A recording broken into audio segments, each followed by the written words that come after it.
हरि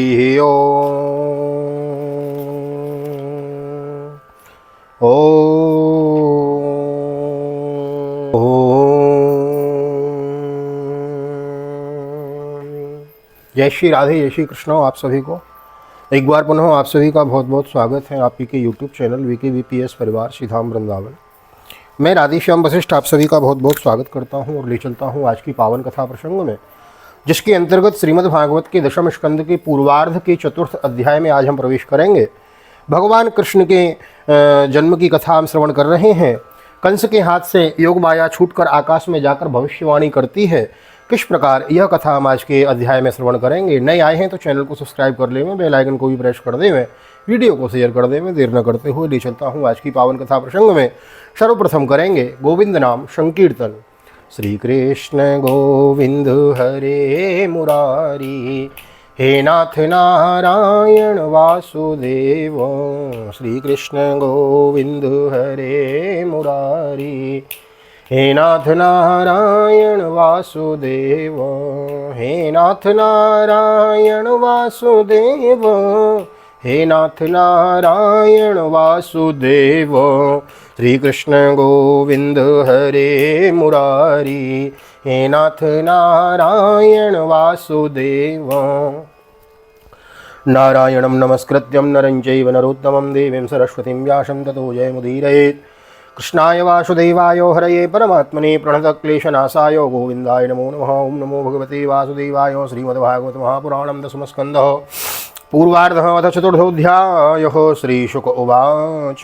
बहिरन्तः पुरद्वारः सर्वा पूर्ववदावृताः, ततो बालध्वनिं श्रुत्वा गृहपालः समुत्थितः। ते तु तूर्णमुपव्रज्य देवक्या गर्भजन्मतत् आचक्युर्भोजराजाय यदुद्विग्न प्रतीक्षते। श्री सुखदेव जी कहते हैं, परीक्षित, जब वसुदेव जी लौट आए तब नगर के बाहरी और भीतरी सब दरवाजे अपने आप ही पहले की तरह बंद हो गए। इसके बाद नवजात शिशु के रोने की ध्वनि सुनकर द्वारपालों की नींद टूटी। वे तुरंत भोजराज कंस के पास गए और देवकी को संतान होने की बात कही। कंस तो बड़ी व्याकुलता और घबराहट के साथ इसी बात की प्रतीक्षा कर रहा था। सतल्पात तूर्णमुत्थाय कालोयमित विह्वल सूतिग्रह मगात्तूर्णं प्रस्खलन मुग्धमूर्धज तमाह भ्रातरं देवी कृपणा करुणं सते स्नेष्णुसेयं तव कल्याण स्त्रियं मां हन्तुमर्हति। द्वारपालों की बात सुनते ही वह झटपट पलंग से उठ खड़ा हुआ और बड़ी शीघ्रता से सूतिका गृह की ओर झपटा। इस बार तो मेरे काल का ही जन्म हुआ है, यह सोचकर वह विवल हो रहा था कि यही कारण है कि उसे इस बात का ध्यान न रहा कि उसके बाल बिखरे हुए हैं। रास्ते में कई जगह वह लड़खड़ा कर गिरते गिरते बचा। बंदी गृह में पहुंचने पर सती देवकी ने बड़े दुख और करुणा के साथ अपने भाई कंस से कहा, मेरे हितैषी भाई, यह तो कन्या है, यह तो तुम्हारी पुत्रवधू के समान है, स्त्री जाति की ही है, तुम्हें स्त्री की हत्या कदापि नहीं करनी चाहिए। बहवो हिंसिता व्राता स्व पावकोपमः त्वया देव निसृष्टेन पुत्रिकैका प्रदीयताम् नन्वहं ते यवरजादीना यत्सुता प्रमोह दातुमर्हसि वंदाय अंगे मां चरमाहं प्रजाम। भैया, तुमने देववश मेरे बहुत से अग्नि के समान तेजस्वी बालक मार डाले, अब केवल यही एक कन्या बची है, इसे तो मुझे वापस कर दो, मुझे दे दो। अवश्य मैं तुम्हारी छोटी बहन हूँ, मेरे बहुत से बच्चे मर गए, मैं तुम्हारी छोटी बहन हूँ, इसलिए मैं अत्यंत दीन हूँ। मेरे प्यारे और समर्थ भाई, तुम मुझे मंदभागिनी को यह अंतिम संतान अवश्य दे दो। श्री शुकोवाचो। उपगुह्यात्मजामेवं रुदन्त्यादीन दीनवत् याचितस्तां विनिर्भत्स्य हस्तादाचित चेक्षदे खलः तां गृहीत्वा चरणयोर्जातमात्रा स्वसुताम् अपोतयो छिष्टला च अपोतयो शिलापृष्ठे स्वार्थोन्मूलितसौहृदौ सौतधस्तात् समुत्पत्य सद्यो देव्यंबरम गतः दृश्यातानुजा विष्णु सायुधाष्ट महाभुजा। श्री सुखदेव जी कहते हैं, परीक्षित, कन्या को अपनी गोद में छिपाकर देवकी जी ने अत्यंत दीनता के साथ रोते रोते याचना की, परंतु कंस बड़ा दुष्ट था। उसने देवकी जी से छुड़ाकर उसके हाथों से वह कन्या छीन ली। अपनी उस नन्ही सी नवजात भांजी के पैर पकड़कर कंस ने उसे बड़े जोर से एक चट्टान पर दे मारा। स्वार्थ ने उसके हृदय की सौहृदारता को समूल उखाड़ फेंका था। शौतधस्तात् समुत्पत्य सद्यो देव्यंबरगतो अदृश्यतानुजा विष्णु साध्वीष्टो महाभुजो दिव्यश्रृंगम मराले पर पत्न्याभरणभूषिता धनुश्लूले सुचरमासी शंखचक्र गदाधरो सिद्धचारण गंधर्वैरप्सरै किन्नरोरगै उपाहर्तो रूबलिभिः स्तूयमानेदमब्रवीत्। अपनी उस नन्ही सी नवजात भांजी के पैर पकड़कर कंस ने उसे बड़े जोर से एक चट्टान पर दे मारा। स्वार्थ ने उसकी हृदय से सौहार्द को समूल उखाड़ फेंका था, परंतु कृष्ण की वह छोटी बहन साधारण कन्या तो थी नहीं, देवी थी। उसके हाथ से छूटकर तुरंत आकाश में चली गईं और अपने बड़े बड़े 8 हाथों में आयुध लिए हुए दिख पड़ी। वह दिव्य माला, वस्त्र, चंदन और मणिमय आभूषणों से विभूषित थीं। उसके हाथों में धनुष, त्रिशूल, बाण, ढाल, तलवार, शंख, चक्र और गदा, ये 8 आयुध थे। सिद्धचारण गंधर्वैरप्सरा किन्नरोरगै उपाहतो रोबलवे स्तूयमानेदमब्रवीत् किं मया हतया मन्दो जातः खलु तवान्तकृत यत्र क्वा भूर्वशत्रुर्मां हिंसि कृपणान्वितौ। सिद्धचारण, गंधर्व, अप्सरा, किन्नर और नागराज बहुत सी भेंट की सामग्री समर्पित करने के उनकी स्तुति कर रहे थे। उस समय देवकी ने कंस से यह कहा, अरे मूर्ख, तू मुझे मारने से तुझे क्या मिलेगा? तेरे पूर्व जन्म का शत्रु तुझे मारने के लिए किसी स्थान पर पैदा हो चुका है। अब तू व्यर्थ में निर्दोष बालकों की हत्या न किया कर। इति प्रभाष्यतां देवी माया भगवती भुवि भुवि बहुनाम निकेतेषु बहुनामा बहुवः तया भेतमाकर्ण्यं कंस परम विस्मिता देवकीं वसुदेवं च विमोच्य प्रश्नितो ब्रवीत। कंस से इस प्रकार कहकर भगवती योगमाया वहाँ से यंत्र ध्यान हो गईं और पृथ्वी के अनेक स्थानों में विभिन्न नामों से प्रसिद्ध हुईं। देवी की यह बात सुनकर कंस को असीम आश्चर्य हुआ। उसने उसी समय देवकी और वसुदेव को कैद से छोड़ दिया और बड़ी नम्रता से उनसे कहा, अहो भगिन्यो हो भामो मया बत पापमनो पुरुषादो युवात्वद्यम बहवो हिंसिता सुत सद्वहं त्यक्त कारुण्य तक्त ज्ञाति सुवत्कल कल्लिलोकान् लोकान् वेगमिष्यामि ब्रह्मैव अमृतस्वसन् देवमप्यनतं भक्तेन अमृत्या एव केवलं यद्विसृम्भादहं पाप स्वसुनिर्हतवांशिसून्। मेरी प्यारी बहन और बहनोई जी, हाय हाय, मैं बड़ा पापी हूँ। राक्षस जैसे अपने ही बच्चों को मार डालता है, वैसे ही मैंने तुम्हारे बहुत से लड़के मार डाले। इस बात का मुझे बड़ा खेद है। मैं इतना दुष्ट हूँ कि करुणा का तो मुझ में लेस भी नहीं है। मैंने अपने भाई बंधु और हितैषियों को तक का त्याग कर दिया। पता नहीं अब मुझे किस नरक में जाना पड़ेगा। वास्तव में तो मैं ब्रह्मघाती के समान जीवित होने पर भी मुर्दा ही हूँ। केवल मनुष्य ही झूठ नहीं बोलते, विधाता भी झूठ बोलते हैं। उसी पर विश्वास करके मैंने अपनी बहन के बच्चे मार डाले। ओह, मैं कितना पापी हूँ। माम सूचतम महाभागा वात्मा जान स्वकृतम भुजो जंतवो न सकृत सदैकत्र देवादीनस्तदा सते भुवि भौमानि भूतानि यथा यन्ति च नायमात्मा तथेतेषु विपर्येति यते बभू यथा नैवं विदो भेदो यतो आत्मा विपर्ययो देहयोगो वियोगो च संसर्तर्न निवर्तते। तुम दोनों महात्मा हो, अपने पुत्रों के लिए शोक मत करो। उन्हें तो अपने कर्म का ही फल मिला है। सभी प्राणी प्रारब्ध के अधीन हैं, इसी से वे सदा सर्वदा एक साथ नहीं रह सकते। जैसे मिट्टी के बने हुए पदार्थ बनते और बिगड़ते रहते हैं, परंतु मिट्टी में कोई अदल बदल नहीं होती, वैसे ही शरीर का तो बनना बिगड़ना होता है, परंतु आत्मा पर इसका कोई प्रभाव नहीं पड़ता। जो लोग इस तत्व को नहीं जानते, वे इस अनात्म शरीर को ही आत्मा मान बैठते हैं। यही उल्टी बुद्धि अथवा अज्ञान है। इसी के कारण जन्म और मृत्यु होते हैं, और जब तक यह अज्ञान नहीं मिटता, तब तक सुख दुख रूप संसार से छुटकारा नहीं मिलता है। तस्मात् भद्रे स्वतनयात्मया व्यापादितानपि मानसोचो यतो सर्व स्वकृतं विन्दते वशो यावद्धस्तोष्मीयन्तास्मीत्यात्मानं मन्यते स्वदृक्तावदत्तो विमानज्ञो बाध्यबाधकतां यातो। मेरी प्यारी बहन, यद्यपि मैंने तुम्हारे पुत्रों को मार डाला, फिर भी तुम उनके लिए शोक न करो, क्योंकि तुम सभी प्राणियों के विवश होकर अपने कर्मों का फल भोगना पड़ता है। अपने स्वरूप को न जानने के कारण जीव जब तक यह मानता रहता है कि मैं मरने वाला हूँ या मारा जाता हूँ, तब तक शरीर के जन्म और मृत्यु अभिमान करने वाला यह अज्ञानी बाध्य और बाधक भाव को प्राप्त होता है, अर्थात वह दूसरों को दुख देता है और स्वयं दुख भोगता है। क्षमध्वं ममदौरात्म्यं साधवो वत्सलो इत्युक्त्वा श्रमुखं पादौ श्लाश्यालः स्वस्रो रथाग्रहीत् मोचयामास निगडादो विश्रब्ध कन्यका गिरौ देवकीं वसुदेवं च दर्शयन्नात्मसौव्रतं भ्रातुशमनो तप्तस्त्यो शान्त्वा रोषं च देवकी व्यसृजत् वसुदेवश्च प्रहस्य तमुवाचः, मेरी यह दुष्टता तुम दोनों क्षमा करो, क्योंकि तुम बड़े ही साधु स्वभाव और दीनों के रक्षक हो। ऐसा कहकर कंस ने अपनी बहन देवकी और वसुदेव जी की चरण पकड़ लिए। उसकी आंखों से आंसू बह बहकर मुँह तक आ रहे थे। इसके बाद उसने योग माया के वचनों पर विश्वास करके देवकी और वसुदेव को कैद से छोड़ दिया और वह तरह तरह के उनके प्रति अपना प्रेम प्रकट करने लगा। जब देवकी जी ने देखा कि भाई कंस को पश्चाताप हो रहा है, तब उन्होंने उसे क्षमा कर दिया। वे उसके पहले अपराधों को भूल गईं। और वसुदेव जी ने हंसकर कंस से कहा, एवमेतन महाभागा यथावद सिद्धेहिनाम अज्ञान प्रवाहन्ति स्वपरीति विदायतो शोकहर्षो भयद्वेषो लोभमोहादमदान्वितो विद्योग्नन्तं न पश्यन्ति भाविर्भावं पृथग्दृशो मनस्वी कंसो आप तो जानते हैं वह ठीक वैसा ही है। जीव अज्ञान के कारण ही शरीर आदि को मैं मान बैठते हैं, इसी से अपने पराये का भेद हो जाता है, और यह भेद दृष्टि हो जाने पर तो वे हर्ष शोक भय द्वेष लोभ मोह और मत से अंधे हो जाते हैं। फिर तो उन्हें इस बात का पता ही नहीं रहता कि सबके प्रेरक भगवान ही एक भाव से दूसरे भाव का, एक वस्तु से दूसरी वस्तु का नाश कर रहे हैं।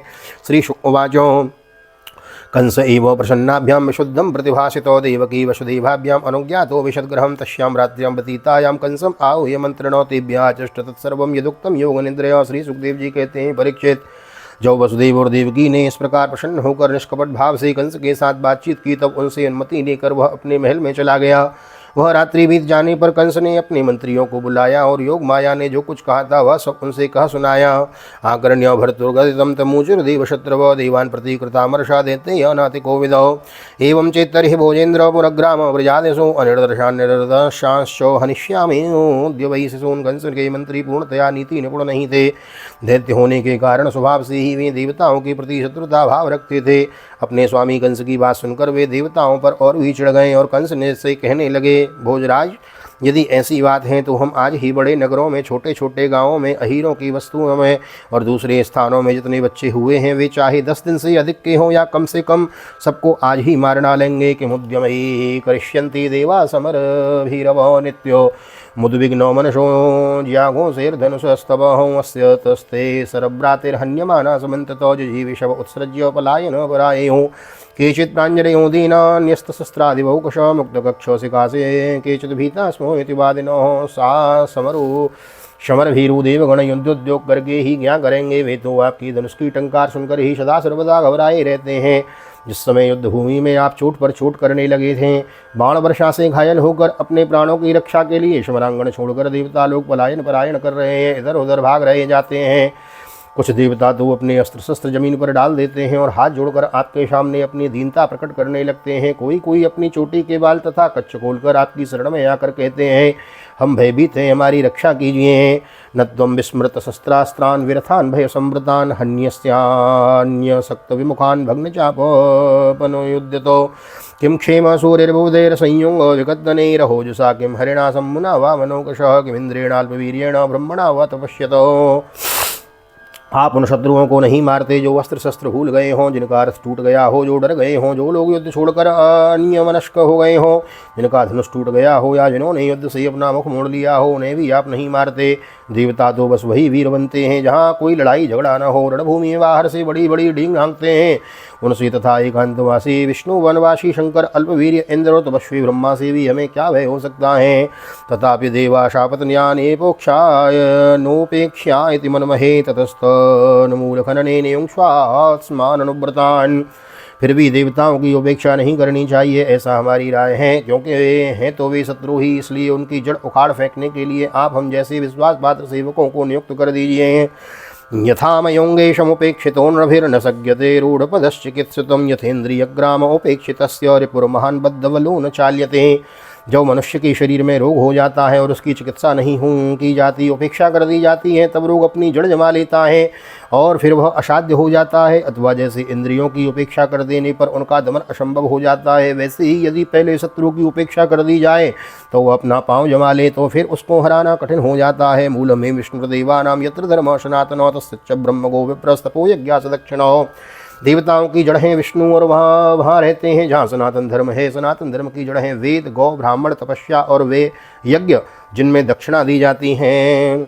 तस्मात् सर्वात्मना राजन् ब्रह्मण्या ब्रह्मवादिनो तपस्विनो यज्ञशीलान् गाश्यहन्मो यविर्दुगा विप्रागावश्य वेदाश्चोतव सत्यम दम शम श्रद्धातया दीक्षा च कृतवश्च हरिस्तनु सही सर्वसुराध्यक्षो यशुराद्विड्गुहासयो तन्मूला देवता सर्वासेश्वरा च चतुर्मुखा अयम वेतद्वदोपायो यदृषीणाम व्यंसिनम। इसलिए भोजराज, हम लोग वेदवादी ब्राह्मण तपस्वी याज्ञिक और यज्ञ के लिए घी आदि अवश्य पदार्थ देने वाली गायों को पूर्ण रूप से नाश कर डालेंगे। ब्राह्मण को वेद, तपस्या, सत्य, इंद्रिय दमन, मनोनिग्रह, श्रद्धा, दया, दीक्षा और यज्ञ विष्णु के शरीर हैं, प्रधान शरीर हैं। वह विष्णु ही सारे देवताओं का स्वामी तथा असुरों का प्रधान द्वेषी है, परंतु वह किसी गुफा में छिपा रहता है। महादेव, ब्रह्मा और सारे देवताओं की जड़ वही है। उसको मार डालने का उपाय यह है कि ऋषियों को मार डाला जाए। श्री शुकवाचो एवं दुर्मंत्रिभिः कंसं सह सम्मन्त्र दुर्मति ब्रह्महिंसायतं मेने कालपाशवृतोऽसुरा सन्ध्यस्य साधुलोकस्य कदने कदनप्रियान् कामरूपोदरान् दिक्षुदानवान् गृहमाविशत्। श्री सुखदेव जी कहते हैं, परीक्षित, एक तो कंस से की बुद्धि स्वयं ही बिगड़ी हुई थी, फिर उसे मंत्री ऐसे मिले थे जो उससे भी बढ़कर दुष्ट थे। इस प्रकार उसने उनसे सलाह लेकर करके काल के फंदे में फंसे हुए असुर कंस ने यह ठीक समझा कि ब्राह्मणों को ही मार डाला जाए। उसने हिंसा प्रेमी राक्षसों को संत पुरुषों की हिंसा करने का आदेश दे दिया। वे इच्छानुसार रूप धारण कर सकते। जब वे इधर उधर चले गए तब कंस ने अपने महल में प्रवेश किया। तेवे रज प्रकृतयस्तमसा मूढ़चेतसा सतां विद्वेषमाचिरुराधाराधागत मृत्यवो आयु श्रियो यशोधर्म लोकानाशिष एव च हन्ति श्रेयांश सर्वाणि पुंसो मदतिक्रमः। उन असुरों की प्रकृति थी रजोगुणी, तमोगुण के कारण उनका चित्त उचित हो और अनुचित के विवेक से रहित हो गया था। उनके सिर पर मौत नाच रही थी। वही कारण था कि उन्होंने संतों से द्वेष किया। परीक्षित, जो लोग महान संत पुरुषों का अनादर करते हैं उनका वह कुकर्म उनकी आयु, लक्ष्मी, कीर्ति, धर्मलोक, परलोक, विषय भोग और सबके सब कल्याण के साधनों को नष्ट कर देता है। शुद्ध श्रीमद्भागवते महापुराणे पारमहंस्यां संहितायां 10वें स्कंदे पूर्वार्धे चतुर्थसवोत्सव श्री बालकृष्ण चरणार्पणमस्तु। कृष्णाय वासुदेवाय हरे परमात्मने प्रणतक्लेशनाशाय गोविंदाय नमो नमः। हरे कृष्ण कृष्ण कृष्ण हरे हरे, हरे राम राम राम हरे हरे, राधे कृष्ण कृष्ण कृष्ण राधे राधे, राधे श्याम श्याम श्याम राधे राधे। बोल राधा गोविंद भगवान की जय, श्री निम्बार्क भगवान की जय, राधा सर्वेश्वर भगवान की जय, श्रीमद्भागवत महापुराण की जय, श्री सुखदेव जी महाराज की जय, राजा परीक्षित जी महाराज की जय, राजा रामचंद्र भगवान की जय, श्री हनुमान जी महाराज की जय, गोवर्धन नाथ की जय, यमुने महारानी की जय, वृंदावन माँ की बिहारी लाल की जय, गैया मैया की जय, तुलसी मैया की जय, अपने अपने माता पिता की जय, सतगुरुदेव भगवान की जय, आज के आनंद की जय, संकट चतुर्थी महोत्सव की जय। जय जय श्री राधे, जय जय श्री राधे, जय श्री राधे श्याम, जय जय राधे, जय जय श्याम। सबको मिले वृंदावन धाम, ऐसी प्रार्थना मेरी ठाकुर जी के चरणों में। आज है संकट चतुर्थी, सकट चौथ, तो गणपति की पूजा होती है। तिल और गुड़ का भोग लगाएं, गाय को खिलाएं, कुछ दान अवश्य करें। मिलते हैं अगली वीडियो में। नए आए हैं तो चैनल को सब्सक्राइब किए बिना न जाएं। अगली वीडियो में नंदोत्सव का हम आनंद लेंगे। श्रीमद्भागवत के 10वें स्कंद पूर्वार्ध के 5वें अध्याय में प्रवेश करेंगे। तब तक के लिए श्रीधाम वृंदावन से आप सभी को हृदय से प्यार भरी ठाकुर जी का दर्शन करते हुए जय श्री राधे, जय श्री कृष्ण, हरि ओम।